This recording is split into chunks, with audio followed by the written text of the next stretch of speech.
Bienvenidos amigos, mi nombre es Jorge Caloyero y esto es Clave Ciudadana. Donde la verdad no tiene color político. Soy Alejandro Seminario y empezamos esta serie de entregas semanales con un tema que a todos nos afecta. ¿No es así, Jorge? Efectivamente, Alejandro, y es un tema que representa una de las principales preocupaciones, por qué no decirlo, la principal preocupación de todos los peruanos, y que es expresada como tal en las encuestas que están siendo desarrolladas en los últimos tiempos. Hoy, aquí en Clave Ciudadana, vamos a comprobar cómo ustedes y nosotros vivimos, respiramos y convivimos con otro virus que no es ninguna mutación del COVID-19, sino que se trata de la corrupción. Claro, porque cuando hay corrupción, los costos los pagamos todos y cada uno de los peruanos. Por eso es que te invito que antes de seguir viendo esta emisión y si te gusta el contenido, le des like al video, comentes y te suscribas a nuestro canal. Hoy además tendremos el ABC del Estado, una secuencia que Jorge nos ha preparado, donde nos explicará de forma muy didáctica, rápida y sencilla cómo entender aspectos relacionados con la organización del Estado peruano, así como aquellos aspectos que inciden sobre todos nosotros, ¿no? Algo que nuestras futuras autoridades al elegirse el próximo 11 de abril deberían tomar nota. Justamente hoy, dado el tema de este programa, vamos a tratar sobre la corrupción y sus consecuencias. Y también a propósito de ello, nos reunimos con el señor Samuel Rota, quien es una persona experta en lo que es integridad y lucha contra la corrupción. No en vano, es el director ejecutivo de la ONG Proética, el capítulo peruano de Transparencia Internacional. Esto y mucho más hoy en Clave Ciudadana, donde la verdad no tiene color político.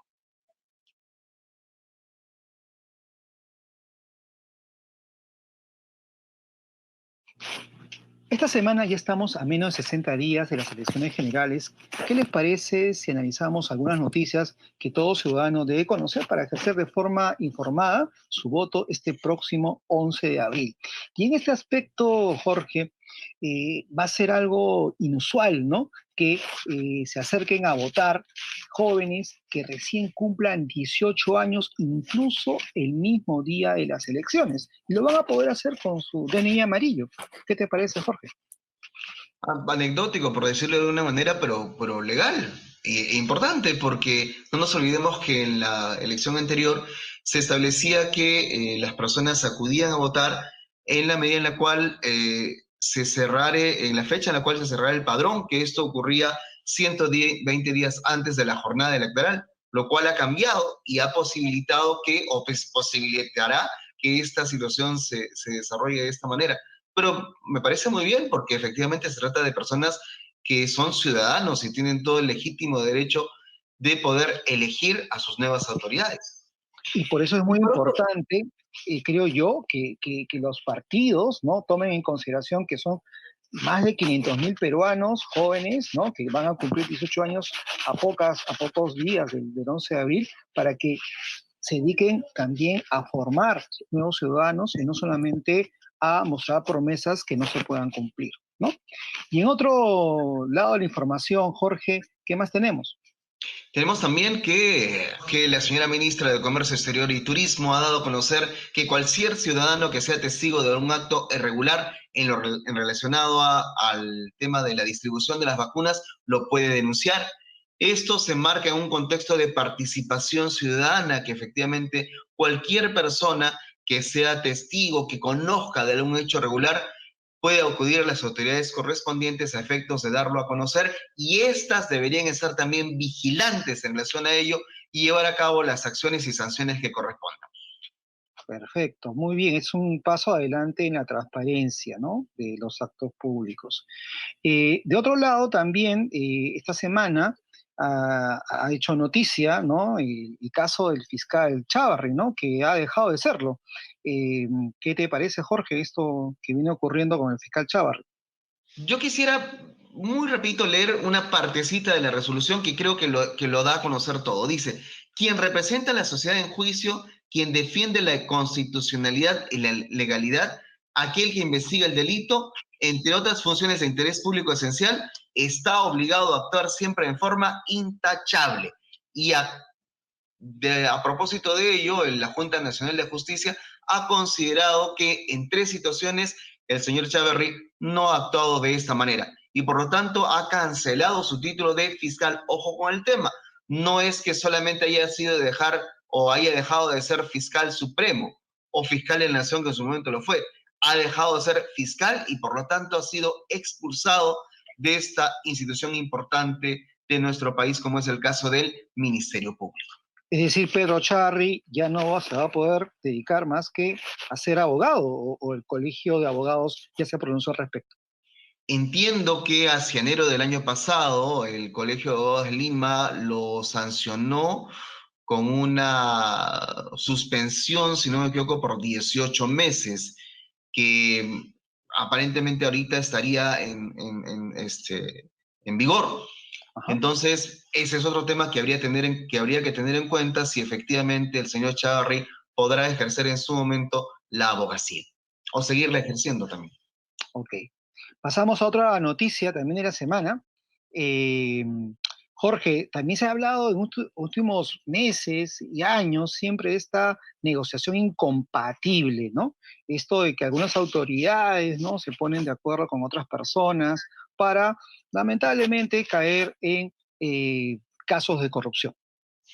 Así es, bueno, no nos olvidemos que conforme dijimos en la parte inicial, la corrupción de funcionarios tiene que ver con el ejercicio indebido del poder y este es un claro ejemplo de que efectivamente a veces se ejerce de manera inadecuada el poder que tiene un funcionario o servidor público. Ese delito de negociación incompatible que debe ser entendido en su real dimensión ocurre cuando el servidor o funcionario público infringe su deber de lealtad y honradez, en especial con la sociedad, al interesarse en su provecho de un tercero en cualquier contrato u operación en la que interviene por razón de su cargo. Obviamente, yo me intereso porque estoy buscando un beneficio o una ventaja indebida. Y esto, obviamente, todo funcionario y servidor público tiene que tenerlo en cuenta y no desarrollarlo porque ciertamente resulta siendo una conducta indebida e ilícita. Atentos, futuras autoridades que van a ser elegidas este 11 de abril, ¿no? La negociación incompatible es un delito, ¿no? No se trata de trabajar con puertas giratorias, ¿no? Como ya hemos Exacto. visto en otros casos. Muy bien, Totalmente. y en otro lado de la información, tenemos que los candidatos que postulen a cargos referidos, obviamente, tanto al Congreso de la República como a la presidencia, ¿no?, tienen un plazo para que se pueda hacer sus declaraciones juradas, ¿no?, y estas sean o no tachadas, ¿no?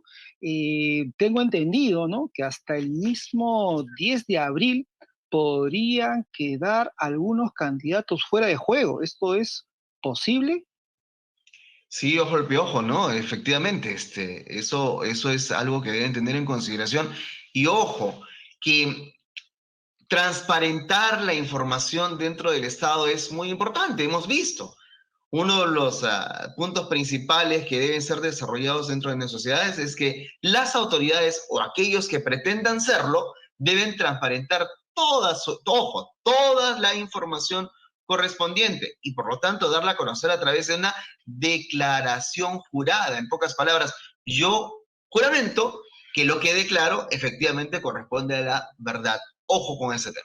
Sí, porque hay algunos candidatos que se quejan que mucho papeleo, que no tuvieron algún tipo de documentos en su hoja de vida organizado, pero sorry, o sea, así es la ley y hay que transparentarse si es que quieren ser elegidos por todos los peruanos. Así es, efectivamente. Bien, y esta noticia termina justamente, esta sección de noticias termina justamente con otro dato que nos llega a la RENIEC, ¿no? El caso de los DNI caducos. Sí, un punto que ha tomado en cuenta, entiendo, la institución, es que en principio el tema de la pandemia, los problemas que ha traído y dentro de ellos está la imposibilidad física de llevar a cabo gestiones, incluyendo aquella que tiene que ver con la renovación del DNI.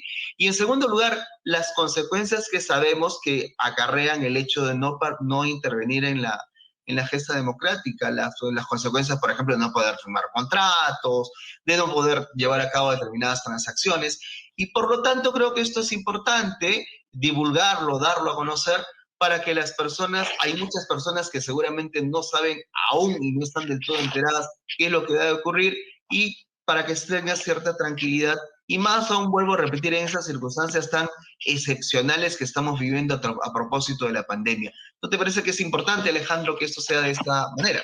De todas maneras, Jorge, quiere decir que no hay ningún tipo de excusa para no ir a votar y para no hacerse responsable de la elección de las próximas autoridades, tanto en el Parlamento como en la Presidencia de la República. Entonces, todos pueden votar, con DNI amarillo, con DNI caduco, no hay ningún problema.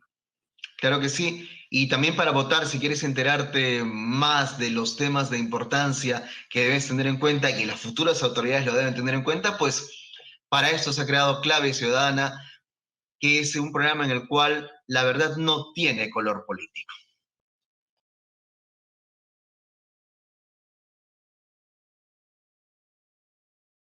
Y llegó el momento esperado. Jorge Caloyero nos ha preparado su sección El ABC del Estado. Adelante con el video.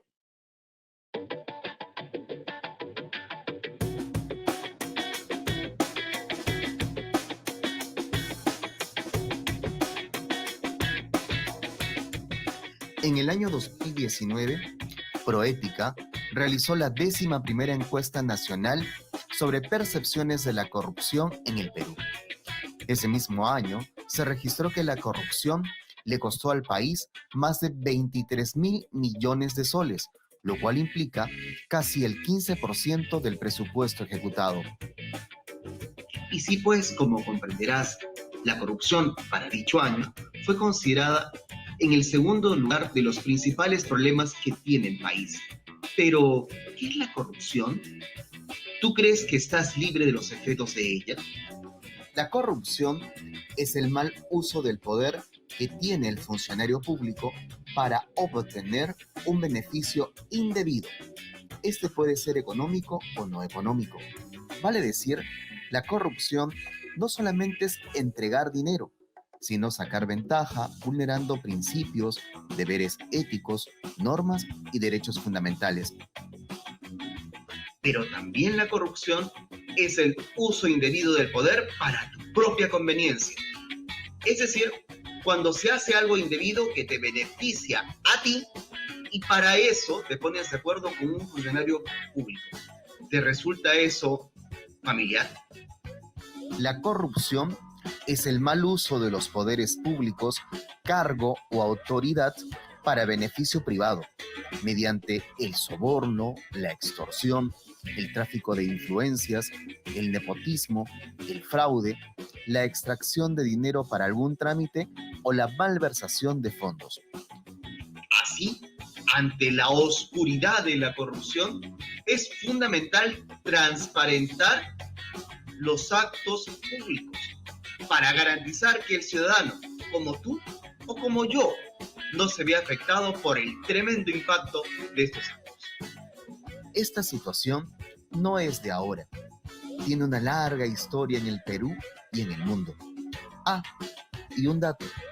La corrupción proviene del latín corruptio, que significa alterar algo por putrefacción.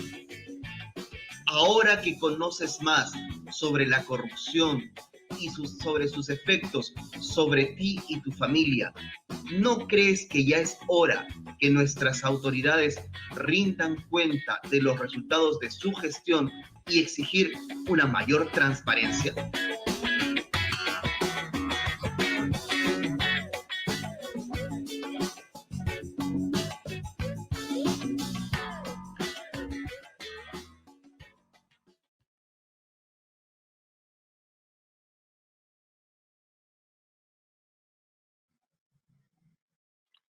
Producción me acaba de avisar que ya se encuentra con nosotros Samuel Rota, director ejecutivo de Proética, capítulo peruano de Transparencia Internacional, organización que se encarga de monitorear a nivel mundial el tema de la corrupción. Y por supuesto, para el caso peruano, recomienda que para estas elecciones del Bicentenario sería muy importante demandar mayor transparencia, sobre todo rendición de cuentas y la integridad de todos los candidatos al poder legislativo y, por supuesto, a la presidencia de la República. Bienvenido, Samuel, a Clave Ciudadana. ¿Cómo están? Muy buenas tardes. Muchas gracias por la invitación. Bienvenido, Samuel. Muchísimas gracias, más bien a ti, por aceptar la invitación. Las encuestas en relación al tema de la corrupción, las nacionales desarrolladas por Proética, capítulo peruano de Transparencia Internacional, identifican que la corrupción es de hecho uno de los principales, si no el principal problema que es considerado por los peruanos en nuestro país.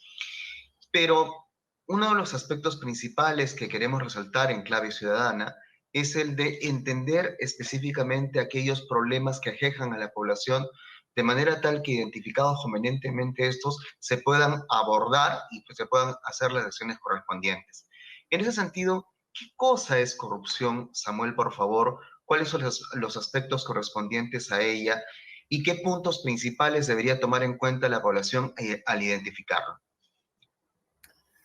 Bueno, Jorge, la definición más aceptada de corrupción, la que aglutina mayor consenso a nivel global, es la que maneja Transparencia Internacional desde hace ya varios años. La corrupción es el abuso o el mal uso de un poder que ha sido confiado o delegado para obtener beneficios privados indebidos, es decir, que de otra manera no se hubieran podido generar. Es importante tener este concepto aparentemente sencillo en cuenta porque nos permite entender la corrupción no como un cáncer, ni como un monstruo, ni como un flagelo, ¿no? que son figuras, ¿no?, literarias, sino como lo que es una acción social, una conducta humana que se produce en un contexto determinado.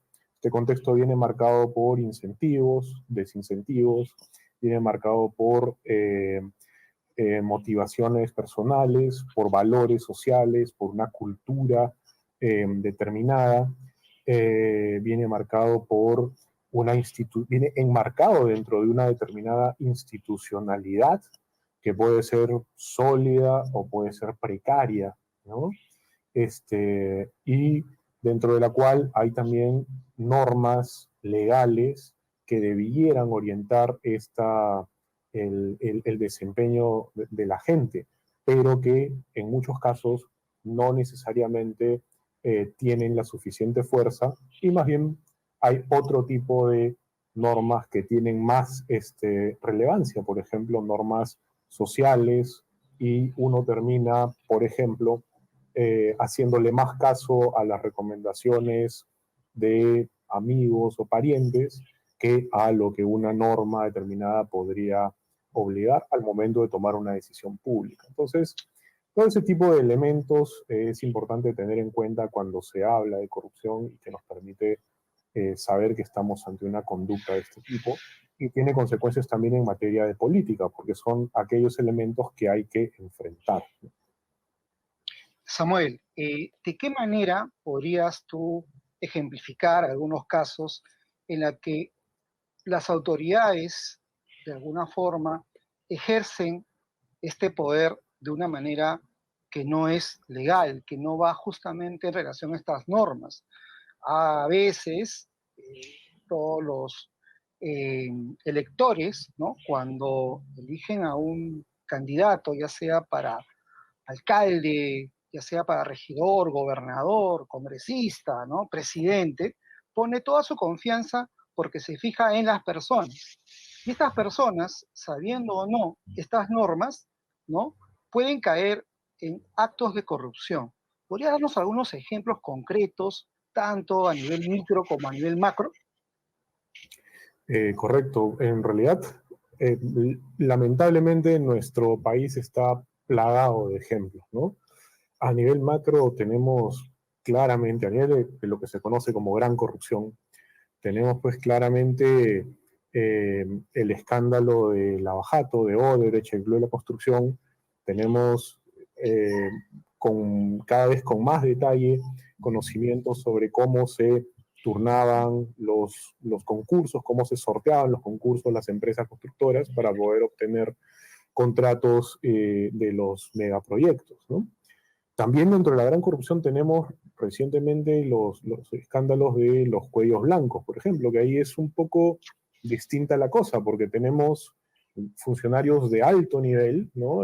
Magistrados de las Cortes Supremas, de presidentes de Cortes Superiores, fiscales supremos, en fin, pero que habían tejido una red de intercambio de favores que iban desde entradas al Mundial de Rusia hasta favorecer amigos o allegados para que los nombren en la carrera fiscal o judicial, ¿no?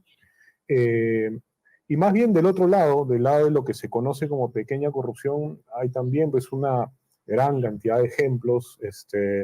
El ejemplo de manual, ¿no? Que puede estar en nuestro país, como puede estar en, no sé, en Indonesia o en no sé, Argentina o cualquier otro país, es el del policía de tránsito que pide un soborno para perdonarte una multa, ¿no? Ese es el caso típico de pequeña corrupción, pero no es el único, ¿no? Cuando se agilizan trámites en una ventanilla de un municipio, también estamos, cuando se paga, ¿no? Para que se agilice un trámite en una ventanilla de un municipio, también estamos ante casos de corrupción, ¿no? Samuel, se hace referencia a que para enfrentar a la corrupción deben establecerse estrategias diferenciadas para lo que es la gran corrupción que tú has definido y también para lo que es la pequeña corrupción.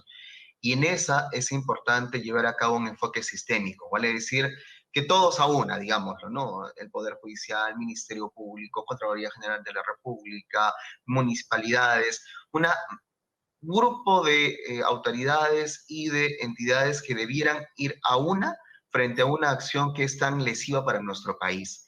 ¿Qué opinión tienes con referencia a lo que hasta el momento se ha desarrollado por parte de esas autoridades y cómo podríamos de algún modo mejorar esa intervención coordinada que debiera existir en el Estado peruano? Bien, hay varias cosas, ¿no? Lo primero, tal vez señalar que lo ideal es que esos escándalos de corrupción no ocurran, ¿no? Ese es el escenario óptimo, donde no ocurran estos escándalos, ¿no? Y para eso tienes una serie de medidas que se debieran implementar, empezando, por ejemplo, por una transparencia mucho más efectiva de la información sobre los grandes contratos, sobre la toma de decisiones sobre megaproyectos, ¿no? ¿Por qué se decide abrir una carretera de que se sabe que no tiene suficiente impacto socioeconómico, ¿no? Entonces, transparentar esas decisiones, controlar esas decisiones antes de que se tomen es parte de las políticas preventivas. Pero una vez que se toma la decisión y se incurre en un acto de corrupción y se detecta, efectivamente, como tú señalas, debieran articularse distintos actores, porque no son casos, los de gran corrupción no suelen ser casos muy sencillos, sino que se mueven en distintas dimensiones. Entonces se necesita ver qué pasó a nivel de administración pública, pero también necesitamos ver qué pasa en términos de responsabilidades penales. Es necesario desplegar investigaciones fiscales ágiles, apropiadamente financiadas, con peritajes, ¿no? Con capacidad de poder hurgar en las transacciones financieras internacionales muchas veces, ¿no? Entonces, hay una complejidad de la lucha anticorrupción punitiva también que es necesario considerar y que no necesariamente como país por la cual no estamos apostando, ¿no? No se le da prioridad a este tipo de medidas y entonces tenemos estos problemas de que las investigaciones se alargan indefinidamente, ¿no? Y no se logra lo que uno necesita en estos casos, que es sentenciar de forma ágil y eficiente, ¿no? Considerando esto último que acabas de mencionar, Samuel, ¿no? Ya terminando esta primera parte para poder también hablar de la percepción que tiene la población acerca de la corrupción, parece mentira, pero a veces el público, cuando ve un acto de corrupción, probablemente diga para qué lo denuncio, si todo va a seguir igual, ¿no? Si nada va a cambiar. O la otra posibilidad es a dónde acudo y cómo yo puedo confiar que esa autoridad a la cual yo voy a denunciar un acto de corrupción tampoco sea otro corrupto más. ¿Cómo solucionar esta problemática? Mira, ese es uno de los grandes dramas de la política anticorrupción en el país, ¿no? Las encuestas de Proética, la tasa de denuncia de corrupción es muy, muy baja, ¿no? A las víctimas o testigos directos de un acto de corrupción en el último año, que llegaron a denunciar un acto de corrupción no pasan del 10%. ¿Ya? O sea, tú tienes, en el 2019 fue 7%. 7 de cada 100 víctimas o testigos directos denunciaron ese acto. ¿Por qué? ¿No? Y aquí viene lo que tú indicas, Alejandro. Temor, hay mucho temor de parte de las respuestas a que le reviertan, ¿no? A que lo involucren en un proceso complicadísimo o que termine siendo víctima de la investigación. Hay también la sensación de que nada va a cambiar, ¿no? Hay también la sensación de que para qué denuncio si más bien va a ser un problema, ¿no? Y no va a tener un cambio efectivo, ¿no? Y está también el otro tipo de respuesta, es que me benefició el acto de corrupción, ¿no? Es decir, yo fui beneficiario del acto de corrupción, entonces, ¿para qué lo voy a denunciar? Entonces, tienes esos tres grandes grupos de respuestas y es sobre lo cual debiéramos trabajar. Los dos primeros, ¿no? Porque el último es otro tipo de estrategia, pero los dos primeros se pueden trabajar con sistemas de denuncia mucho más eficaces, mucho más ágiles, que garanticen seguridad y que garanticen previsibilidad, es decir, que la persona sepa qué esperar, ¿no? En cuánto tiempo va a recibir una respuesta de este acto, digamos, cívico que realizó, que es hacer una denuncia, ¿no? Entonces, eso es una gran deuda que tenemos en el país. La gente sí sabe dónde denunciar, más o menos. De acuerdo nuevamente con las encuestas que tenemos, 50% de la gente reporta que sí sabe dónde realizar la denuncia, ¿no? Y en el Perú tenemos varios sistemas de denuncia. Está la denuncia, los sistemas de denuncia en la Contraloría General, está el sistema de denuncias que ha abierto recientemente la PCM, están las denuncias, por supuesto, en la Fiscalía, y las instituciones mismas tienen buzones de denuncias donde se pueden hacer llegar las denuncias. Entonces, existen los canales, ¿no? Lo que no existe es la seguridad de la gente de que va a hacerse algo bien con su denuncia, ¿no?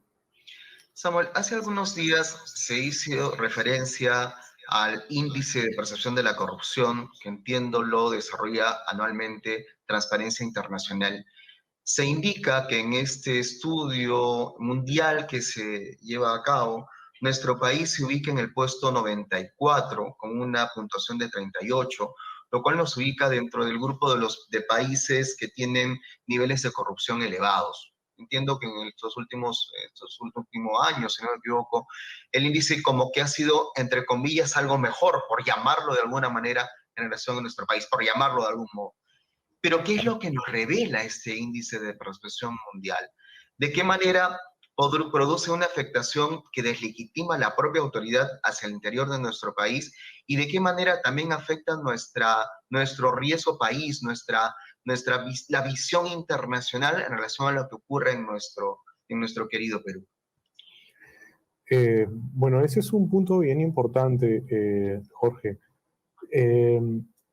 Como ustedes saben claramente, la corrupción no es un fenómeno que se pueda medir directamente, ¿no? Entonces, se suele medir a través de este tipo de herramientas, percepciones, índices de percepciones, ¿no?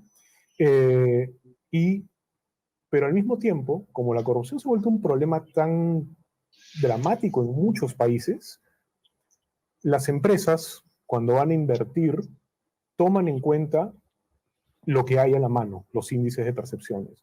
Entonces, el índice que genera Transparencia Internacional, que en realidad toma y procesa varios otros indicadores disponibles, es un índice que las empresas utilizan, ¿no? Las multilaterales utilizan, algunos bancos de inversión utilizan para generar indicadores de riesgo país. Entonces, está estudiado, ¿no? Y esto tiene ya algún tiempo, que cuando varían los puntos, aunque sea poco, ¿no? Medio punto, un punto dentro de los rankings de este tipo, hay una correlación negativa con la inversión extranjera directa en un país. Entonces, podríamos estar mejor económicamente si es que seguimos sosteniendo esta mejora que ha sido ligera con respecto al año anterior. Si pudiéramos sostenerla cada vez más, podríamos mejorar también las posibilidades de que las empresas sigan invirtiendo en nuestro Perú y por lo tanto se genere desarrollo, por lo tanto trabajo y por lo tanto bienestar, ¿no?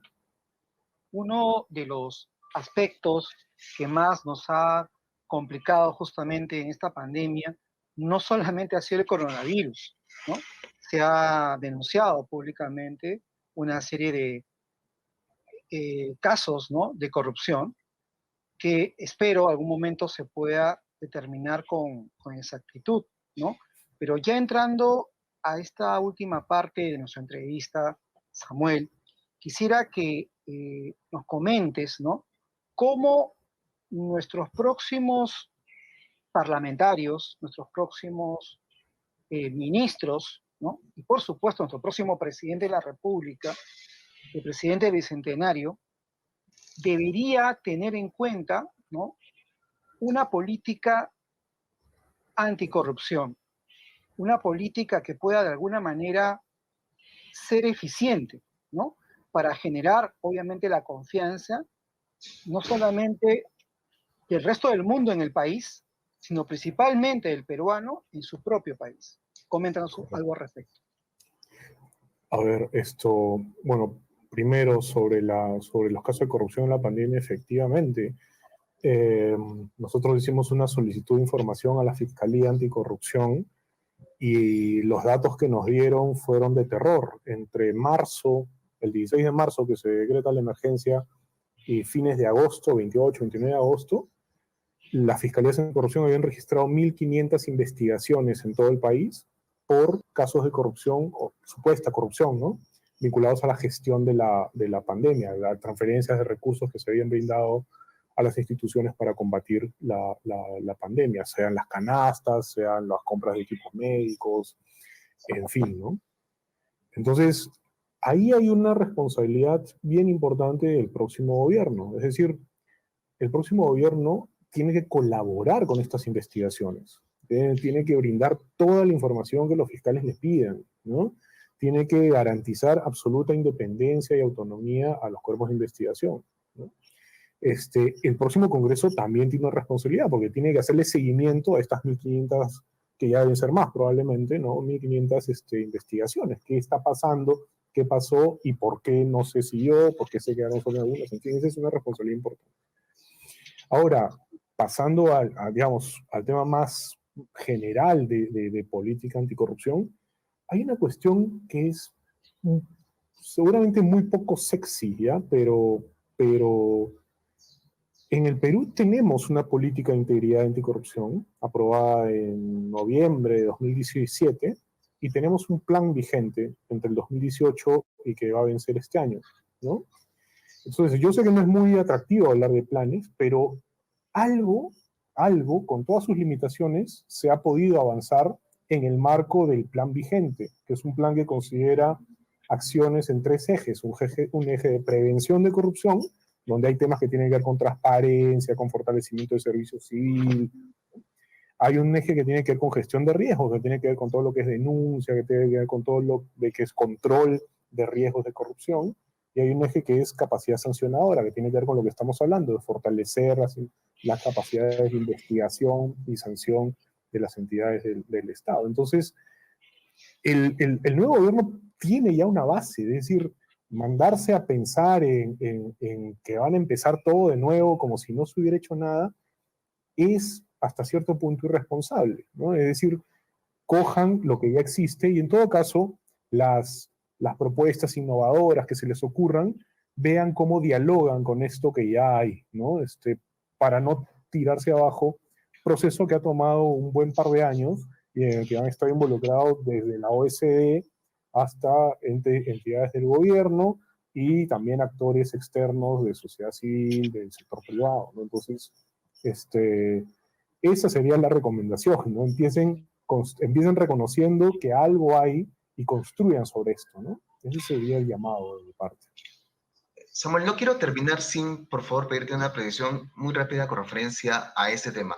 Tú has hecho referencia a la política de integridad y lucha contra la corrupción, y un punto importante de esa política y en sí de toda política pública en general tiene que ver con el tema preventivo, ¿no?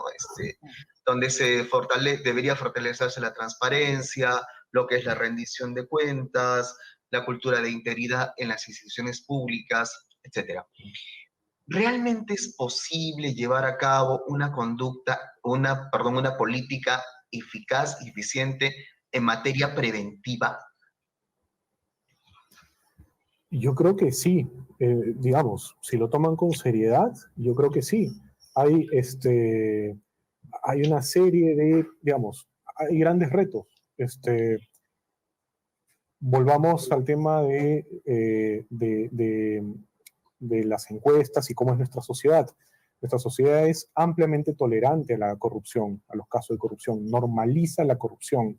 Entonces, a veces uno puede pensar, esto no va a cambiar nunca, pero a ver, si tú eres capaz, desde un liderazgo, de llevar adelante programas de formación, que no sean solamente talleres, ¿no? Que no sea un taller que le pones check, ¿no? Una vez y ya se acabó todo, sino que sea un programa de formación de tus funcionarios, que puedas trabajar con dilemas, que puedas trabajar con situaciones reales, que puedas problematizar y que te ayude a reducir esta brecha grande, esta zona gris grande que tienes de ambigüedad frente a la corrupción, que la vayas reduciendo.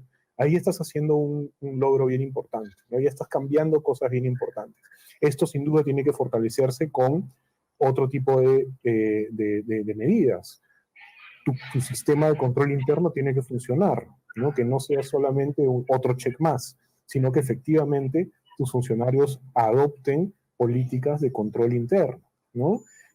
Transparencia, que se adopten políticas de transparencia, sobre todo en las decisiones, ¿no? Que no sean solamente soltar los PDFs de los documentos, sino que efectivamente se pueda explicar, se pueda rendir cuentas sobre cómo se está llevando a cabo decisiones importantes de gestión, que puede ser grande, pero también puede ser pequeña. Poner una obra o iniciar una obra en la esquina de un barrio, por ejemplo, ¿no? Son cosas que uno debiera avanzar en poder rendir cuentas de forma sustancial ante la ciudadanía, ¿no? Entonces sí se pueden hacer cosas si es que se toma nuevamente, como digo, con seriedad y con liderazgo esto, ¿no? Con respecto a esto último, ¿no? El liderazgo, ¿no? A veces el liderazgo no solamente lo tiene que ejercer la autoridad elegida, sino también el ciudadano.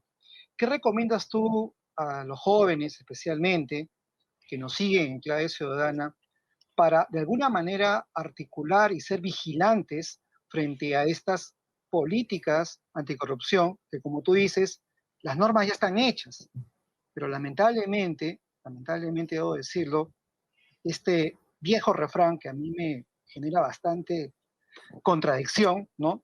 Esta famosa frase, echa la ley, echa la trampa. Entonces, tú bien has dicho, hay que reconocer que hay una política anticorrupción, pero ¿qué puede hacer el ciudadano, sobre todo ese ciudadano que recién va a votar, ¿no? Para poder vigilar y estar atento a que no se vuelva marcha atrás? Bueno, esto es bien importante, ¿no? Y a veces la respuesta es algo tan sencillo y tan trillado, ¿no? Como informarse. O sea, este llamado que cada elección se hace a los electores a que se informen sobre por quién están votando, tiene efectos reales, ¿no? Lo que pasa es que no lo hemos tomado con suficiente seriedad. Tres cosas sugeriría al respecto. Uno, infórmense sobre las propuestas de sus candidatos y exijan que sean propuestas concretas, ¿no? Dos, infórmense sobre las hojas de vida de sus candidatos y asegúrense de que sean hojas de vida limpias, ¿no? Sin dudas, que no generen dudas, que no generen ruido, ¿no? Y tres, infórmense sobre las cuentas, sobre la financiación de la campaña de su candidato y asegúrense de que sean cuentas claras, ¿no? Propuestas concretas, fichas, hojas de vida limpias y cuentas claras. Si los electores empezamos, particularmente los jóvenes, empiezan por tener en cuenta estas tres cosas, estaríamos haciendo un gran cambio con respecto a cómo nos hemos comportado en elecciones anteriores. Bueno, muchísimas gracias, Samuel. De verdad que ha sido muy interesante el recoger los conocimientos que tú nos has podido dar a conocer. Y gracias también porque siento que una de las lecciones principales de esta entrevista es que aún hay esperanza. Y esa esperanza tiene que ver con el conocimiento por parte de los electores y esa esperanza tiene que ver también con que las personas que sean elegidas efectivamente quieran hacer las acciones en beneficio de nuestra colectividad. Lamentablemente la corrupción es algo que nos perjudica tremendamente como país, pero espero que este tipo de diálogos que se están desarrollando y también los conocimientos que tú nos has impartido puedan ser importantes para este país que tanto lo necesita. De verdad, muchísimas gracias y que tengas también una muy buena tarde para ti y para todas y cada una de las personas de tu familia. Muchísimas gracias. Muchas gracias a ti, Alejandro, Jorge. Muchas gracias por la invitación. A ti, Samuel, muchas gracias. Y seguimos con más aquí en Clave Ciudadana.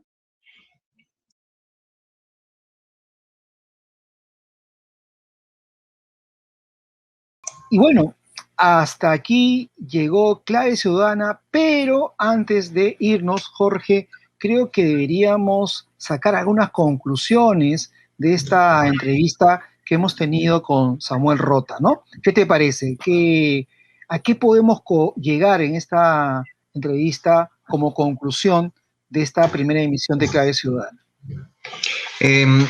Yo creo que uno de los aspectos importantes es que siendo un problema tan álgido que afecta a la sociedad y que, como lo decíamos, hace algunos momentos es percibido como tal, creo que todavía un poco la moraleja podría ser todavía hay esperanza, ¿no? Que hay una serie de acciones que pueden ser desarrolladas por parte de las autoridades a efectos de hacerle frente a la corrupción, que existe una política pública, como él decía, ahí establecida, que la idea es que se lleve efectivamente a la práctica, que se estructuren aspectos relacionados a lo que es transparencia, rendición de cuentas, que las personas podamos tener la oportunidad de realmente denunciar actos de corrupción, una serie de aspectos que aún pueden ser desarrollados, pero para eso necesitamos, a mi entender, en principio, que la población pueda conocer aún más de lo que es la corrupción y en tal sentido poder tener la oportunidad de denunciarla, que efectivamente tenga la oportunidad de llegar mejor a las autoridades y que no haya ningún tipo de acciones de represalias en contra de ellas, que realmente la población pueda sentir que las autoridades efectivamente van a hacer algo y que realmente van a sancionar a la corrupción y una serie de aspectos adicionales. Pero para ello necesitamos que exista lo principal, voluntad política por parte de nuestras autoridades. Si eso sobre todo, ¿no? no existe, realmente nada va a cambiar en este panorama que lastimosamente resulta siendo tan desolador. ¿No te parece, Alejandro? Eso sobre todo, Jorge, ¿no? Porque lo que dijo Samuel es muy importante, ¿no? O sea, hay que tener liderazgo, ¿no? Entonces, los candidatos que espero nos vean y nos escuchen, ¿no? Siempre se van a poner como candidatos, como abanderados contra la corrupción. Pero cuando ingresan al gobierno, parece que ese discurso lo olvidan y dejan ese liderazgo. O lo convierten en un liderazgo solamente populista, solamente para la pantalla, pero en los hechos no se ve. Ahora la diferencia es muy grande. El público ya no va a creer en un candidato que le cuente que va a ser transparente, sino que va a querer ver en sus actos de gobierno que lo es. Entonces, los ciudadanos que nos quedan, informarnos, en el caso nuestro de Clave Ciudadana, informarle al público de que no se entretenga con los temas mediáticos, sino que principalmente se informe. Y si ustedes consideran que este espacio es un medio para hacerlo, pues bienvenidos. Denle like a este video y sobre todo suscríbanse a este canal. Eso es todo hoy por nuestra parte aquí en Clave Ciudadana y nos vemos la próxima semana. Hasta luego.